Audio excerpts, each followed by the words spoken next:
and I'm not gonna lie, that I was thinking, who the fuck gave this guy a license? Because who before, like, taking off, he took off, like the plane was in its trajectory up when he decided to take his wife in the back. Yes. And I'm like, shouldn't this level out? Like, I'm pretty sure autopilot doesn't take off for it. It's once it's level, the autopilot will just keep it kind of steady. But I'm like, fucking autopilot takeoff just so you can get laid. You're goddamn right.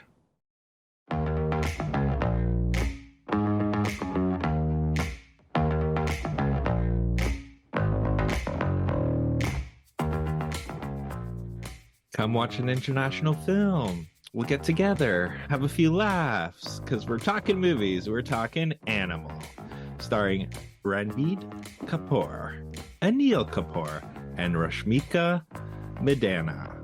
Written by Suresh Banjaru, Panray Reddy Vanga, Sabra Gupra, and Sandeep Reddy Vanga, who also directed.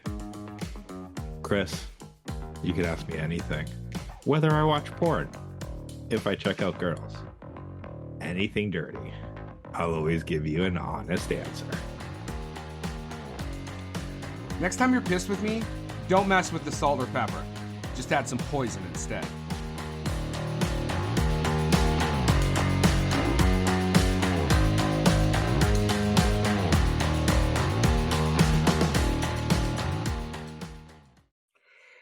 Hey, everybody, and welcome to this week's episode of How'd You Like That Movie? As Scott said, we're going to be talking about the blockbuster Indian film Animal, and I think a lot of our quotes and stuff are even more out of context than normal because they're not English language. Anyway, Scott, let's get into this bad boy. Bad boy. Okay. So I want to start with this. I love how you have a poster for those who are just listening. It's just two men. Two oily men. That is what Scott's background is for the YouTube channel. That's great, Scott. That's not for the YouTube channel. That's literally the poster that's behind me, in my room all the time. But but first, okay, I want to start with this little statement, and I believe we can all agree with this. Art is subjective. You take from it what connects with you, right? So let me tell you, Chris, this movie as an action comedy fucking works so hard, because this movie had me in stitches. Its whole seamlessly endless runtime, because this is probably one of the funniest movies I've seen in a very long time. Oh, so you enjoyed it? No, because it's fucking absurd, this movie. Gotcha, bitch. But for finding out, when you suggested this movie, I'm not gonna lie, I was just like, I don't give a shit. And then you sent me the picture, and I didn't look at the runtime. I should have looked at the runtime. I should have looked at the runtime as well. I should have looked at the runtime. It's been 84 years. Because if I knew going in it was 3.5 hours, I would have been like, maybe not. You're like, maybe I would have pushed back on that decision a little bit more.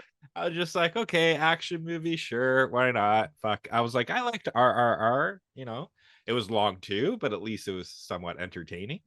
But this movie, yeah. And this is a seamlessly long runtime. To give an example, 1 hour, 15 minutes is when you get the fucking title card of the movie. Yes, that's like the cold open. 1 hour and 15 minutes.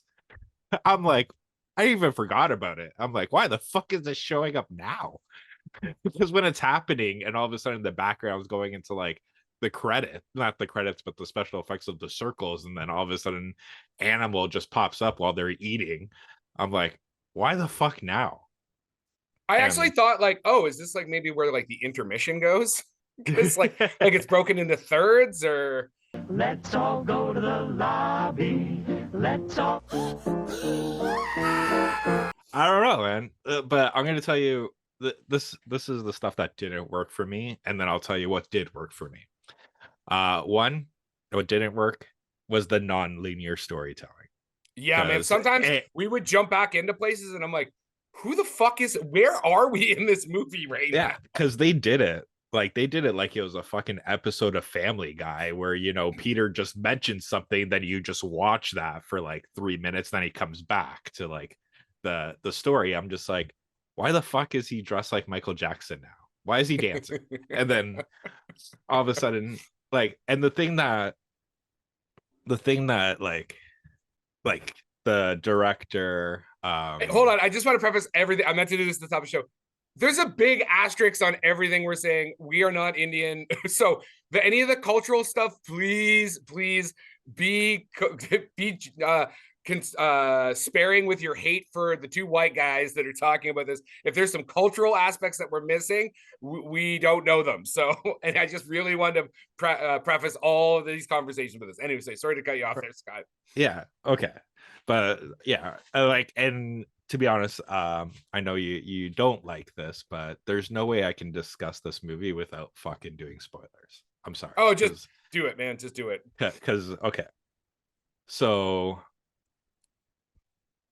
the big thing is who attacked his dad? Who attacked his dad that he had to get on a flight, move his family because he has Freudian daddy issues, which 100%. so he moves his family back from the States to their hometown to find out who shot his dad. Then the next scene is him killing his brother-in-law. And now we're going back to the how did it become the brother-in-law thing? I'm like, why not just flip them? Like, why do I have to already know who fucking killed the guy to find out how he found out who he killed the guy? I mean, that in itself is like, I mean, you see that in other films, right? Like where you start, I mean, Fight Club opens with a gun in the mouth, Tyler Durden, and then you like see the whole film up to that point. Like, I don't have as much of an issue with that. Right. But that's the thing. You don't see Tyler Durden get shot and killed because now it doesn't matter. True. That is true. Right. Because if he's shot and killed, it doesn't matter. If like, and no offense to watch somebody fucking orgasm after choking out a guy in retro rev, like fucking 90s house dance music. I was like, what? That's why it was just making me fucking laugh the whole time. I'm like, the music does not match what's supposed to be conveyed on this screen. Hold up. Wait a minute. Something ain't right. So, okay, right off the bat, one of my big challenges with this, and there's a lot. So, okay, so the basic premise is supposed to be like the son that loves his father more than anyone, but doesn't get that love back from his dad. He's too busy. His dad cares about other people. That's kind of like the premise that's set up even in the trailer. And I'm like, okay, cool. Like, so, this guy, I'm expecting him to be the most devoted son, and his dad just doesn't give a shit. So first off, the son is kind of a fucking little piece of shit. He's a fucking brat. And the dad has very reasonable reasons for being mad at him. Like, I don't know, when you go to your daughter's college and you bring a fucking assault rifle, and the only reason you're not going to jail is because I'm like the richest man in India. And he's like, maybe don't do that. And it's like, dad, I got to stand up for our family. Again, asterisk, cultural stuff. But like, I thought the dad was actually going to be like really shitty to his son and like push him away. This father was totally fucking reasonable.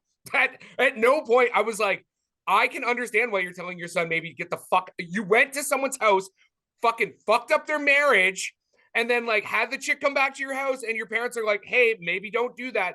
Dad, you just don't get me. Your dad for his birthday, you got him a haircut? Seriously? That was your big fucking flex? Again, I can see why your father is underwhelmed. I don't know why you think your dad owes you fucking anything, my little son. Like, yeah, and that's the thing. Like, this is okay. I'm just gonna pause for it because I was getting like excited here. It's like because the director again, Sandeep Reddy. It was like one night, Cat Stevens fucking came on and Cats in the Cradles was playing, and he was like, you know what would make a good fucking movie? This This song. this motherfucker is gonna make a good fucking movie. But you know what I'm gonna throw in it? Everything. It's like the kitchen sinks coming in here, like like to find out. I know you're saying, but like I'm saying, like in terms of how pieced together is it? Like, at what point did you realize 2 hours into this movie we're fucking cheering for Nazis? The main protagonists of these movies are Nazis. Well, again, this is okay. So the swastika in this, I think, has more of a Sanskrit reference, but okay. And I hear what you're saying. So I'm trying to like keep that in my mind. I'm like, okay, Indian film culture, but then I'm like, guy standing at podium, okay, Indian film culture, people all in the same uniform, clapping, raising their fists, saying stuff. I'm like, Indian film culture. I'm like, it's 2024. You can't use that symbol and put all that other shit in there and not have people go, huh, Nazis. Well, that's the thing. Like, at one point they hailed.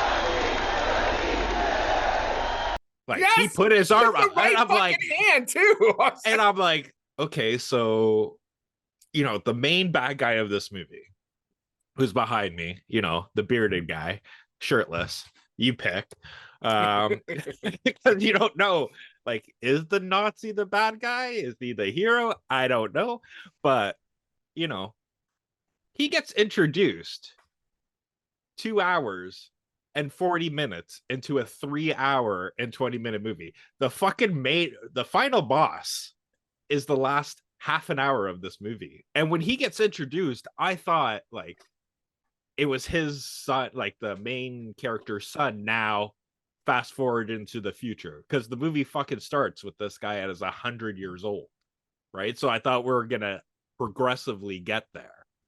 So, and then to find out he's not the main guy, and you're like he's not the son, and it's just he's now the main bad guy, who, like, talk about a fucking wedding night. Like, that in itself, I was like, what the fuck is going on? Well, and then it also felt like there was like scenes that were like, okay, let's just talk about like let's take my new wife on the airplane, have sex in the airplane, get her to teach her how to fly the airplane, go to sleep in the airplane while it's on autopilot so I can fly over. I'm like, what the fuck is, and then they make reference to airplanes again when he goes back to his village, and it's the kid is like, oh, I heard you own 2 airplanes. Like, okay, you're like super rich. But I'm like, what was the point of that whole airplane sequence? Well, to me, and I'm not gonna lie, that I was thinking, who the fuck gave this guy a license? Because who before, like, taking off, he took off, like the plane was in its trajectory up when he decided to take his wife in the back. Yes. And I'm like, shouldn't this level out? Like, I'm pretty sure autopilot doesn't take off for it. It's once it's level, the autopilot will just keep it kind of steady. But I'm like, fucking autopilot takeoff just so you can get laid? You're goddamn right. And then the fucking line was like, and that's what I think, like, because they had, like, when I was reading this, like, one person had the story, one person wrote the screenplay, one person wrote the dialogue. To have one of the dialogue being like, they lost their virginity, I guess, to each other, and then in the Mile High Club. I mean, that's pretty impressive. That's impressive. Yeah, but I'm just saying, they lost their virginity. They're discussing it, and then he was like, well, let's do it like in regular gravity, not high gravity. And she was like, well, have you done it before? He's like, you never asked me if I flew a plane before, and you got in and went, It's my first day. Since I've never seen you before, maybe it is your first day. Very well, carry on. I'm like, like, you would assume if you have 2 fucking airplanes and you have a pilot license, and to think, I'm just gonna teach you how to fucking fly a plane in, like, because there's no perspective of time in this movie, right? That's right. Because he went went to go take a shower, and he was just put her hands on the steering wheel and just randomly pointed at stuff like outside. It was pretty much like, don't hit that mountain, avoid that cloud. It might cause turbulence. And yeah, just keep it straight. Just keep it straight. Also, like the whole scene about, there's a massive conversation about too much starch in his underwear, how expensive his underwear is, how it makes him itchy. Like they play out a whole scene. There's like almost like a story arc to like getting the underwear unfucking starched. And I was like, am I missing something here? Like, and then even when they get that big like Gatling gun, he's like, you got to wear earmuffs, and you got to make sure you're wearing underwear. Again, it was a story beat was, he's not wearing underwear because it's fucking starchy, and but he actually needed to wear underwear to shoot the gun. So the gun runner basically gives him his underwear. I'm like, again, next time we do one of these films, we need to bring on like a South Asian director or something like that can maybe walk us through the culture so that we know the difference between cultural stuff and just like bad story shit. No, and that's the thing. Like I personally had a very big problem with that. And not because the underwear, but just that scene in general. When it turned into the fucking raid where it's one fucker against 200 guys, right? In an axe fight, when his homies decide to like fucking do an NSYNC like backlash where they're all singing, and he's fighting 200 guys with an axe. I don't understand how 200 guys with fucking axes are all waiting to go one-on-one.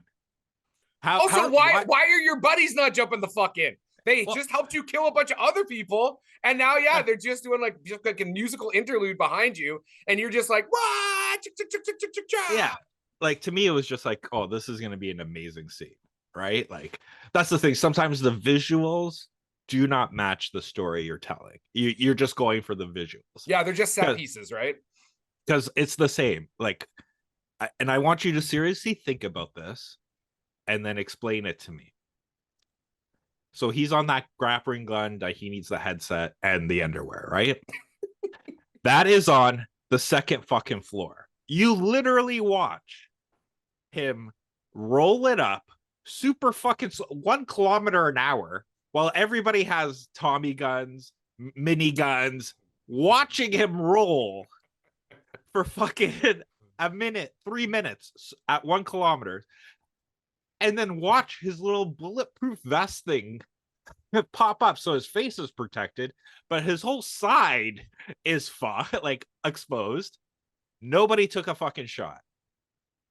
This movie could have ended at 1 hour and 45 minutes. Nobody took a fucking shot. And then you watch them get scared and run down the stairs. Explain to me how he brought that fucking grappling gun from the second fucking floor to the basement. Because then it explodes and he's in the basement, and then you're just watching him fuck shit up with that gun, right? And I'm like, it took him fucking 5 minutes to roll an inch. How the fuck did he bring it down while all these fuckers are running? I mean, outside of the like not making any sense, it was cool. Again, so one of the things, again, not to just poo-poo on this movie all the time. So when they get their action sequences right, they're good. Like they're cool. Like you could just watch those. Like they almost have no bearing on the story. Well, they have bearing on the story as in they technically move the plot forward, but like I would rather just watch those action sequences. Like the axe fighting choreography and the lighting and stuff is cool. And when I was doing some of my background, they did say that the director was talking about how he was really inspired by Kill Bill. Yeah, there's like some serious like straight out of Kill Bill scenes where they're like walking in all in their suits. Even the hallway shot is very reminiscent of when Lucy Liu's character shows up with her like crazy 88 posse and they're at the tea house or whatever. So the fight sequences are great. But then you'll also have like, so the film basically opens with this badass motherfucker, James Dean, smoking a cigarette, riding a motorcycle. No. No, no, no, no, no. That's not the opening? The opening is him as a child, Oh, mid answer at a school, deciding to run, and then somebody stole his backpack and he got whipped, and he missed his dad because it was his dad's birthday. That's when it opened, and then all of a sudden it fast forwards yes. to, Yes. and it wasn't James Dean. He was dressed as Michael Jackson bad. It was Michael Jackson bad. Because they referenced it in the opening scene because he had a fucking. They made sure that little kid that was playing him as a 10-year-old was standing next to a Michael Jackson bad fucking poster. I must have missed that part. Because then it goes to Michael Jackson. Then he starts dancing and he breaks up a fucking wedding because he's the alpha. That's why he was moonwalking. Okay, that makes way more sense now. I missed that part. I'm like, why is he moonwalking again? And everyone's just like, yo, what's up? What's up? And but the way he breaks up that wedding, I think is so great. He doesn't just like, first he stares her the fuck down. Like he's just staring at her while they're doing like their engagement photos or whatever. But then he just like cruises into the fucking after or the wedding party, or I guess the whatever you would call it, where everybody's drinking and stuff. And he's like, he doesn't just throw on some sick track. He's like, all right, everybody, we're going to sing our school song, which is in English and is the shittiest. Like, it is exactly the type of song you would sing if you went to like a private college or something like that. Because it's the most like lukewarm, watered down English.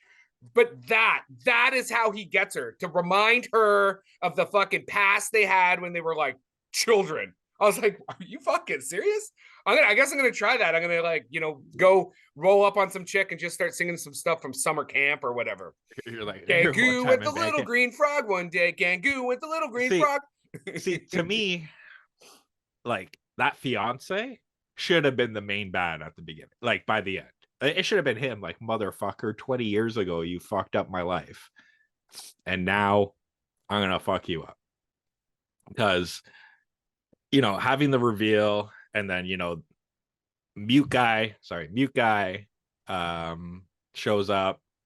He's the bad guy. And you realize that fight that apparently happened, it was what, 10-15 minutes of screen time that apparently was 2.5 hours of their time, because they made sure they referenced that, like, what's going on. They've been fist fighting for 2 hours, right? 2 hours they've been fucking fist fighting, with the end credit technically being a 5-minute trailer for part 2, because now you're getting fast forward to part 2. That 2-hour fight meant nothing. Yes. Right? Because you're like, wait a minute. So guy who's a butcher who could fuck anybody up wasn't the guy you actually fucking fought. So who the fuck was this guy that they plastic surgery? They almost take out the, like, if you barely are fucking alive when a minion's fucking kicking your ass, right? Like the one scene that I thought was fucking hilarious during that fight was when, after 2.5 hours of fighting and they're all broken and beating, the Nazi guy had to, show some compassion. He's like, listen, I'll stop if you stop. We share the same blood. Let's stop this right now. And what did the guy do? Pull down just unzipped his fly. At no point did he reference anything. Just maybe after a 2.5 hour fight where you're going all in, he just had to pee. And then this guy fucking throws him around and he just stands there and like fucking sautés his neck like it's fucking a dull blade. Like, at one point you should have been like, can I just get another knife, or can I just get a gun? Because this is taking way too fucking long. And he fucking orgasms. Like, you notice the main guy orgasms every time he fucking kills something, right? Like, he's But yeah, this film makes fucking no sense for the most part at all. Again, maybe there's some cultural stuff because like he gets in fights with his sisters at the fucking is it at a wedding at the beginning there? Is that the it's the birthday? No, it's his dad's birthday. Yeah, just because he didn't approve the wedding. He didn't approve her match. Yeah, and he's like, shut up. But it's like, and it's all this weird exposition like, for someone who went to Harvard and has a PhD, you tell me to shut up. And again, there's some stuff I'm sure getting lost in translation, but I'm like, why is that relevant? Is that just to show like status, like the fact that they went to American schools?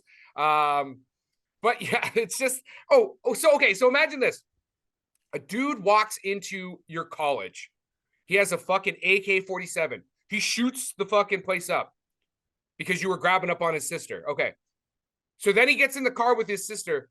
Do you then get on your like motorcycles and scooters and chase him down? The motherfucker just brought a fucking gun to class. Unless you're going to bring some other guns, I'm probably not going to try and chase his car down. I was like, and you know what the best part about that is that depending on what view you have, you're like, it's just the two of them in the car. But at multiple times, I'm pretty sure it was the camera. You could see two people in the back seat. The wide shots. The butler was in the car. He was in the car. Okay. There was 3 in the car. Yeah. There's okay, because I was like, is that the fucking cameraman? Like, what the? Yeah, because the dad ended up slapping the butler around because he had like a bruise on his face, and then the son's like, "Oh, you got in trouble. I'll never forget that you had my back." Right, but that's which again also never comes up again. Yes, yeah. It's not I like, don't even think we see that guy again. Oh, actually, one of the bigger. Okay, so they do the body double thing, right? Which is like, okay, that's cool. They trick the brother-in-law with the body double, and then the guy, wait, before you start, you walk out and watch your body double in open view, and then the only thing that blocks the brother-in-law from seeing the body double is the son standing in front of the dad. That's right. But okay, remember that at this point in the story, they're trying to ascertain who put the hit out and tried to assassinate the dad. Which again, I also want to know, because there's the whole other plot point about bringing in your actual family to protect your dad because the security didn't do a very good job. It's like, but it sounds like the dad was just cruising around without his fucking security. But anyway, that's for a different. That also never gets really resolved. So you're trying to figure out who is like trying to hit your dad up. So you get your body double to like roll home in his bulletproof BMW. You would think you would also then be tracking that BMW. So when the motherfuckers jump out and shoot it, you're like, there's the motherfuckers. Instead of just being like, oh my God, the body double just got fucking butchered. Like, yeah. Well, not only that, but it's like we've tapped into everybody's phone, right? That we're gonna reveal it's the body double. Who's gonna make the fucking phone call? But that's not the most unserved thing.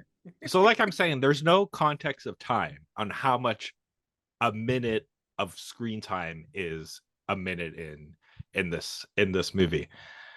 If you're the fucking body double and you're in a bulletproof fucking car and you're literally watching people do thousands of shots and not one fucking bullet is going in, and your security detail runs out because he's scared, and then you close the door, no one can get into that car.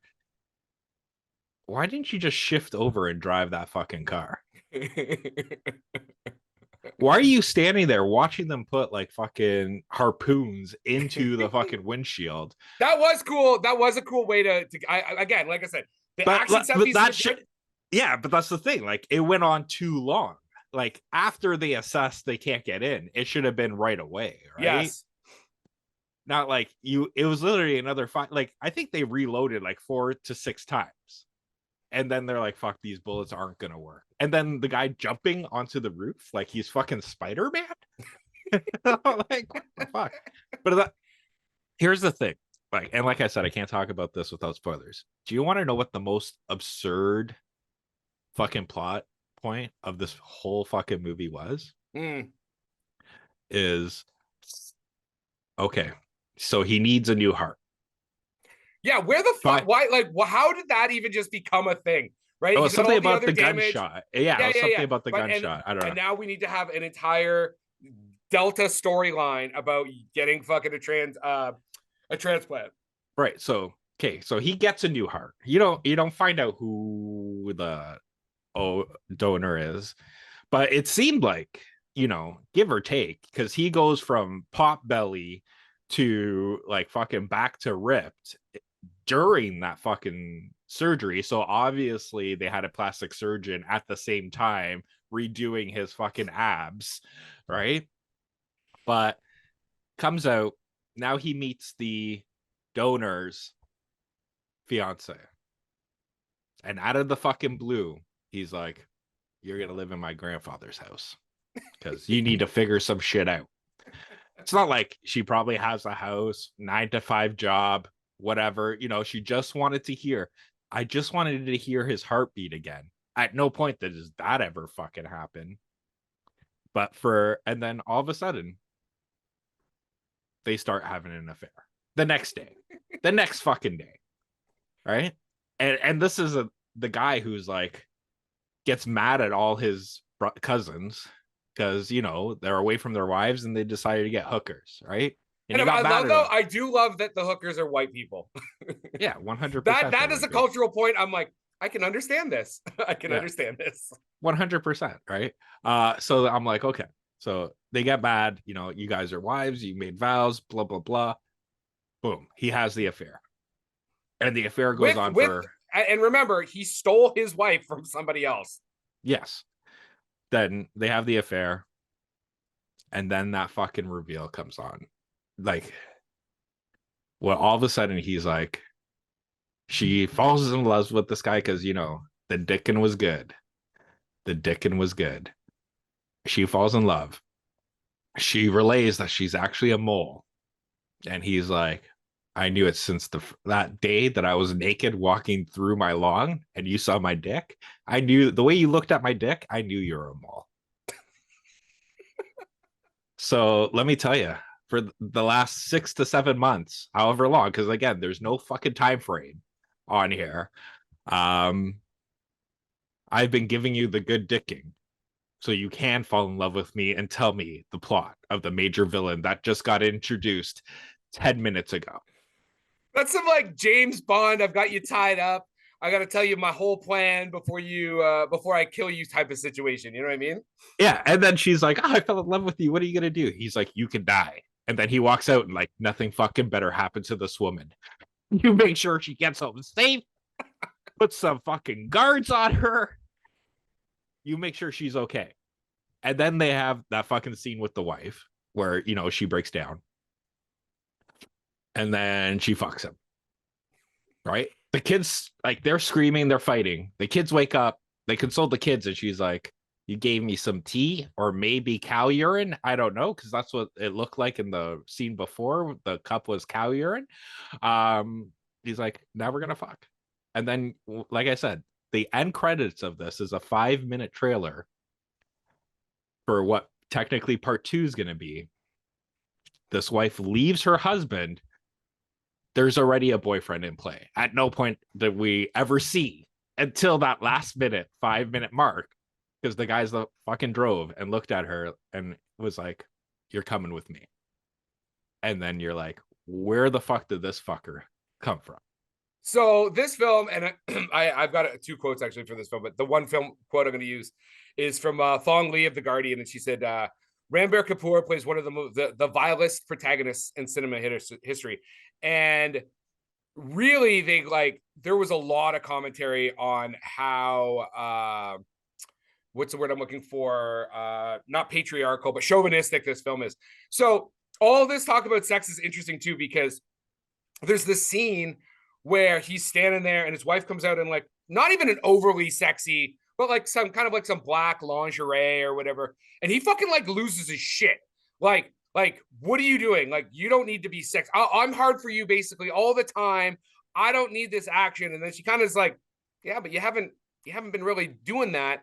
And then he's like, okay, well, let's do it right here. And she's like, well, the fucking kids, they go into the bedroom.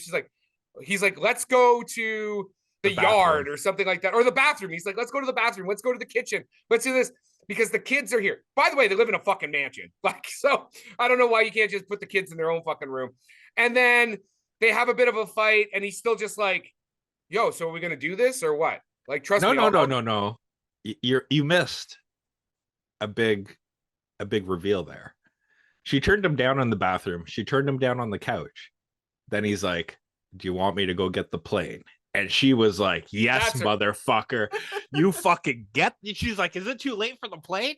She's like, no, let's get the fucking plane. And then they have a fight. And then that's when he's like, well, are we still going to get the plane or what? So as much as we've been like really going at this film, so the critics are kind of on our side. It's got a 30% on Rotten Tomatoes from the critics, 81% from the audience. These budget numbers might be off because I did my best to translate them from rupees to American dollars. I think it had, and correct me if I'm wrong, I think it had a $12 million budget American, and it looks like it did about 111 million US. This is the highest grossing A-rated Indian film. And so when I looked up what an A rating was, it feels like it's a mix between NC-17 and R. Because I mean, it is the highest rating they have that you can show to the public, but the way the actual description of it makes it more like R. Like, I don't even think they fuck around with stuff that would be like NC-17.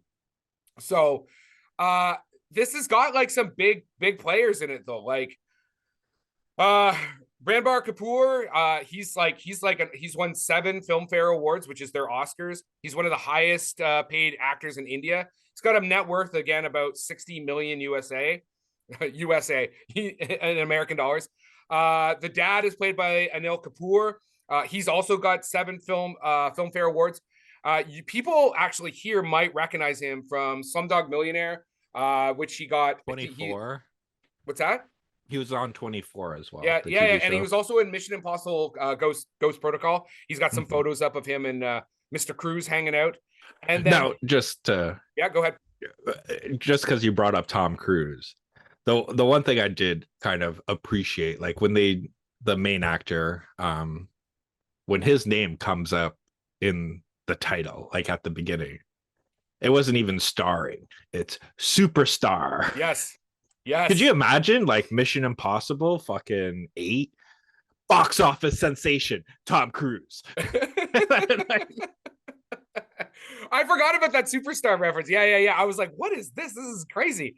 And then the female lead is played by Rashmika Mandana. And she's like a rising star in the Indian film industry. She is, this is in her Wikipedia. She's one of the highest followed Indian actors on Instagram. She's got 42.2 million followers. This film is one of the longest Indian films ever made. And Indian films already are a bit long. And so this was like, so far, like in the top longest films ever. So what you're saying is we're good for another year. Yes, okay. we are. Again, I cannot recommend watching this film because it's way too long. It's way too much of a mess. If you are Indian and you're listening to this and you've got some criticism, I mean, feel free to give it to us. But remember, we also have no idea what the fuck we're talking about when it comes to your cultural stuff. So there might have been really important information that we just don't get. I did like RRR. So this is not that I don't like Indian cinema. RRR I think is great. I definitely recommend watching RRR. Even on Netflix, like I wouldn't bother watching this fucking film. You got anything else, Scott? Or I thought that was fucking good. Okay, well then if we're gonna end, I'm gonna end on this. So this is an Indian critic from IndieWire, Prama Khosla. Ranbir Kapoor stars in a blood-soaked drama about daddy issues that is screaming at the top of its lungs with nothing to say.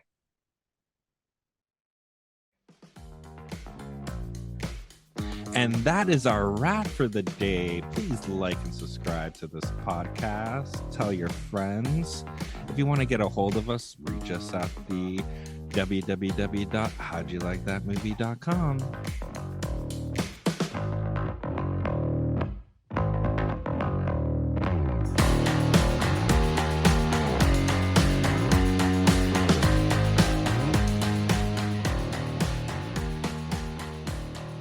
Hey, can I let you in on a little secret in our audience? This is in the after show stuff.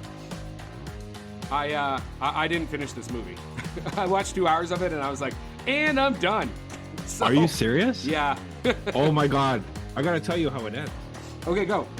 This guy did plastic surgery. So this guy did plastic surgery to look like this guy so he can infiltrate the family and kill everybody from within. You find out that the girl he had an affair with is now pregnant.